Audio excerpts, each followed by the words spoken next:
Mad, sick, Reggaeville. The Reggaeville family, what you can see here is a very, very relaxed munch. And why is that so? Because I just did yoga on dub to be precise. And who I did it with is right here, my interview partner for today, the wonderful Jah9. Yes, Mr. Munchy, blessings. How are you feeling? I'm very relaxed. I'm good. It is always relaxing to share as well. And I get a little stretch myself, but it is always good to share. It's very cathartic. Thank you very much for sharing with us today. Yoga on dub, welcome. as we said it already. What is yoga on dub exactly for those who were unfortunate not to be able to attend today? Yoga on dub is many things. It can be, it is very organic.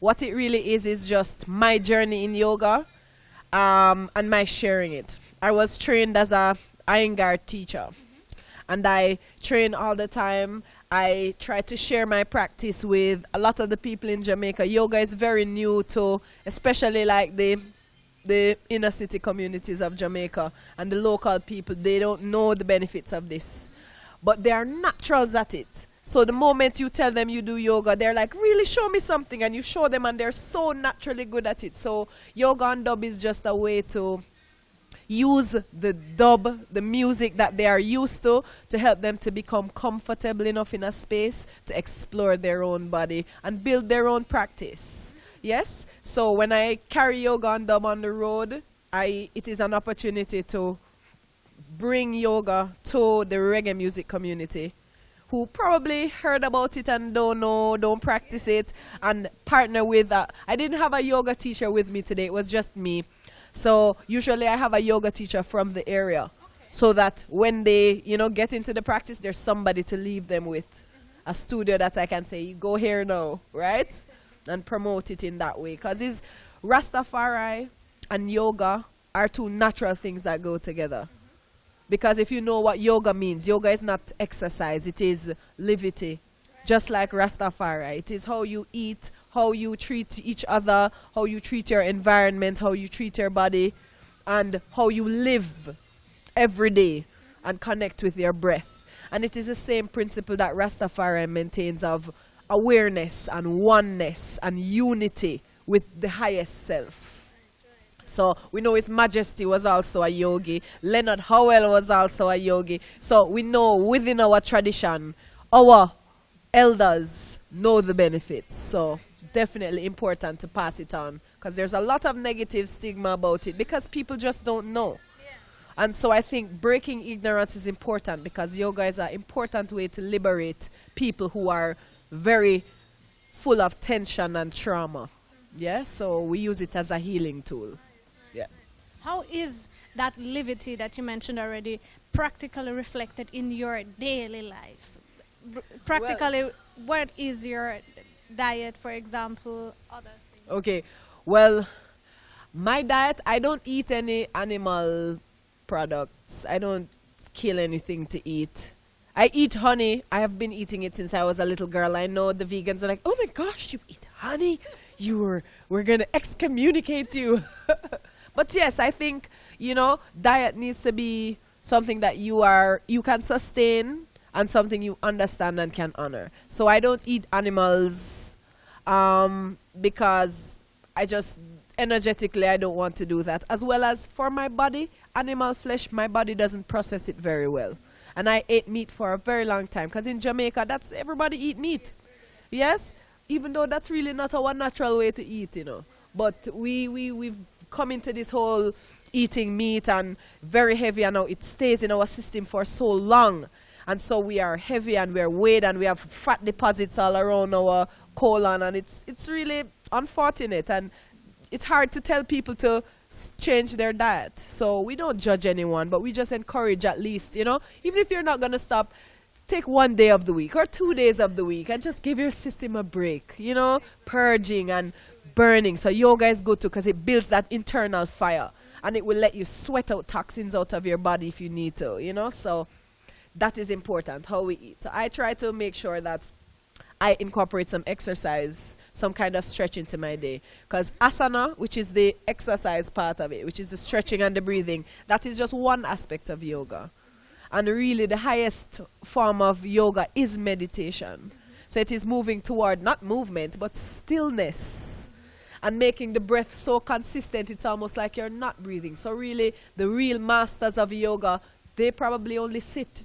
They don't do asana anymore, maybe. They're just sitting and in meditation. And that is really the goal of yoga, to reunite you with your consciousness, to use that internal fire to burn away, you know, and to use the food that you're eating to heal your brain.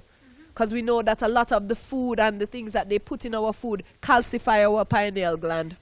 And it's really opening of that chakra, that third eye chakra, giving yourself that opportunity to be your highest. That is really the goal of life.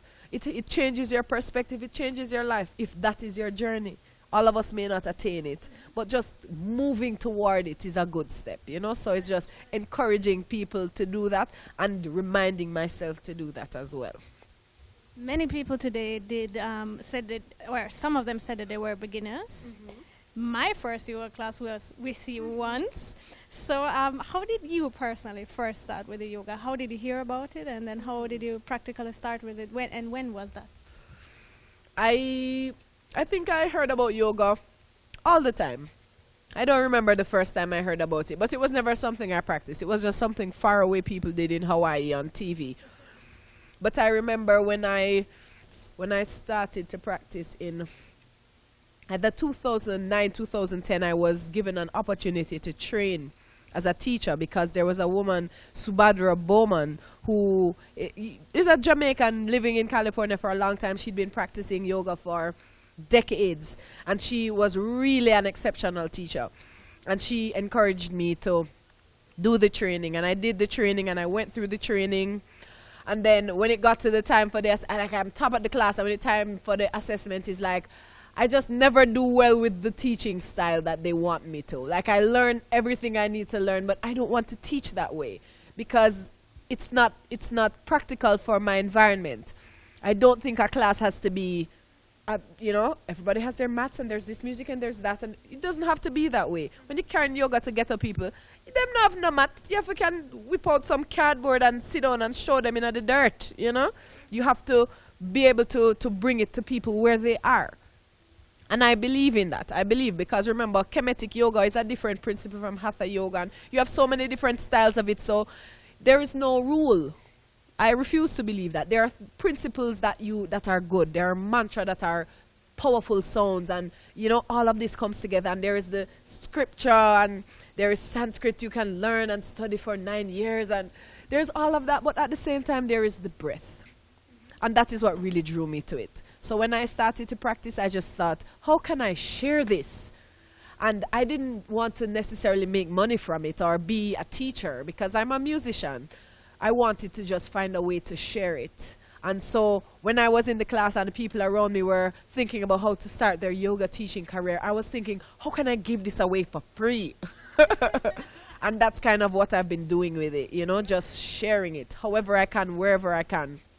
And practicing as much. So everywhere I go in the world, I want to meet the teachers. I want to sit with them and learn from them because there's so much to learn. I met a teacher in Brussels a couple of days ago, and he has been practicing all his life, and his mother is a yogi, and just some simple principles he taught me just blew my mind. Like, just a lot of what you saw me stressing today was just his inspiration as well. Just keeping the heart open through the entire practice. So you don't end up closing and then opening. You stay open. Yeah, you stay open. So just little principles like that you learn in asana, you maintain it all the time. So you're always doing yoga. So when I sit beside you, I say, Munchy, sit up straight, sit up straight. You know, I'm sharing it. I'm teaching. My musical director, Sheldon, he gets so annoyed with me. He's like, okay, just make a list of everything that's wrong with me. Because I'm always like, turn your toes in. He's like, that's where my feet are, you know. And not everybody wants to be corrected. But if you tell them a principle, that moment when they feel that little pain, they'll remember, oh, you know, maybe if I do that, it'll help. And that's really the work of it, to just help you heal yourself, you know, because everybody's body is different. And then you have Rory, who does yoga in his sleep, as he said. Oh, you know, I found an article on Tibetan dream yoga and sent it to him, and I said, Rory, it's a real thing. Go He read was it. right all Yes. along, as if he knew. What are the mantras and the principles that you personally, for yourself, chose to maintain and to remember for yourself to get along in a daily life? Because your life through the tours is sometimes probably very stressing. One affirmation that I hold, and I will put my affirmations to music. One that I always hold on to is gratitude. So just being grateful. So when I'm on the road and things aren't going well, and this promoter, or this agent, or this person, or this, I just remember you are so lucky, so blessed to have a life where you can do what you love. Don't complain. And when I look at, and when I think, oh, money, and I need money because I have to support my family, and I think there's so many people who have so much less than you. So it's just using gratitude to kind of fuel you to make sure that you stay present and not get caught up in the future or salimonning about the past, but just stay in your present, be grateful and be observant, you know. So those are principles that I sing about and I remind myself about too. Right. Yeah. You mentioned it already. The yoga that you're teaching with the yoga and up is a special form of yoga, right? What are the main aspects of that? The yoga I teach in yoga and dub. For me, it was a lot of pain. And when she says pain, she doesn't really mean pain. She means she's letting her body do work that it doesn't normally do, and it's resisting. But I use a lot of the Iyengar principles of alignment. And I like the Ashtanga method, which is what I practice a lot because it's already there. It's already structured and it's already almost medicine. If you learn it and you practice it every day, you can build your personal discipline and purify yourself with that fire. So I use principles from those two a lot. Okay. I want to learn more about Kemetic yoga. I'm waiting on my teacher to come. They say when the student is ready, the master will appear. And I'm doing my reading and I'm just waiting for somebody to come and unleash African yoga to me. Because what I love about Kemetic yoga is there are some very fine-tuned postures. So like, it's not so much, oh, you do the most flexible thing, even though you can, but they're like, even the pose of Ma'at, like where your ankles, like it does a lot of fine-tuning of where the placement of the ankle, and you know, it's not so hard, but when you sit there, you really feel your body start to open. You know, I really enjoy that. And I connect with the stories attached to Kemetic yoga too. So I like when, you know, and just learning that there are so many different styles of yoga makes me feel more free to create my own as well. So once you understand the principles of how to keep somebody safe, so that you protect all the risk areas, the joints, and you ensure that you don't overstretch or you gently ease them into poses. All of these principles, once you can maintain them, yeah, that is yoga. Once you tie that movement into the breath, then it's yoga. And once they use these principles to calm themselves down, to move toward a meditative state, and better their lives and liberate themselves from suffering and drama, yeah, that is yoga. Then the work is done. Mm-hmm. And you brought that yoga not just in the world, like Munich today, but you also brought that to Paint Jamaica, downtown Kingston, with the kids, I think. How was that experience like? Wow. That was a group of us. And that's cool, because the Paint Jamaica thing now, you see the youths involved in that are youths that I have been observing for a while. And I remember inviting them all to be a part of my event, the dub treatment, the year before. And I remember when we were putting that event together and I was sitting with Matthew and telling him all the potential that it had, you know, if we work together and we do this together and we get the sponsors and then when I was away and I heard Paint Jamaica was born, I was like, oh, this is so perfect. And the moment I got back, I'm like, how can I get involved?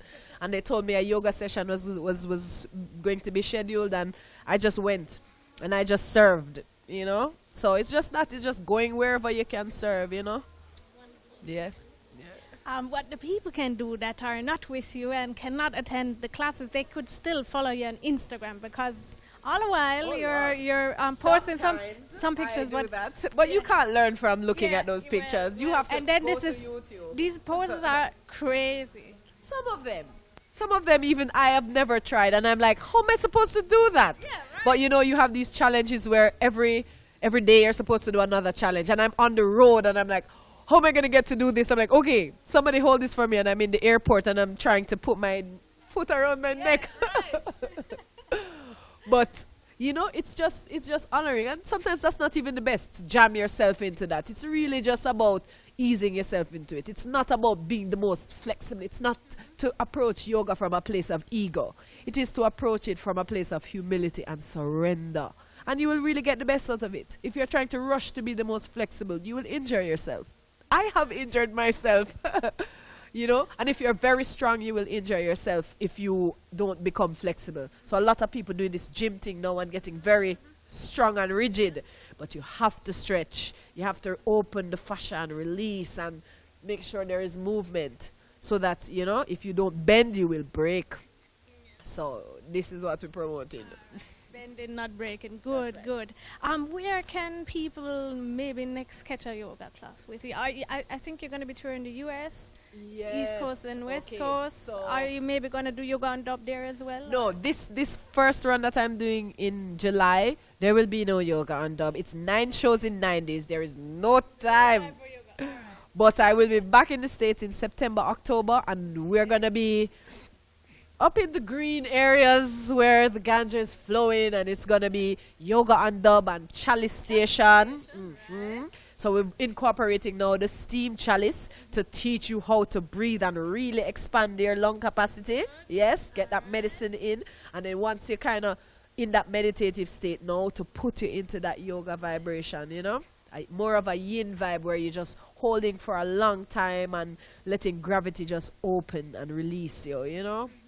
Mixing it up a little. So look out for it in the States and get in touch with me. Like when I travel, if you hear that I will be in an area near you and you are a yoga teacher or you have a studio or you are interested, hit me up. Let's talk about it. Because I don't know what the plan is. I don't practice making too many plans. I watch how it goes. And then you see what the energy brings. And you're like, okay, can I do it or can I not? And if I can, I will try. So let's connect and make some things happen. Jah9online@gmail.com. Excellent. Thank you so much, Jah9. It was really my pleasure once more doing the yoga. I will feel it tomorrow Yes, you again. will. But that's good. That's good. That means you just have to practice. You see that downward dog that we did? I did it That's better than last time, right? You did. You did. I You practiced. Really, Yes, yes, good. Keep practicing. I will. Thank you so much. Blessed love, Jah9. Yes, Give Mama. thanks. Thank you. Wonderful. Mad, sick, Reggaeville.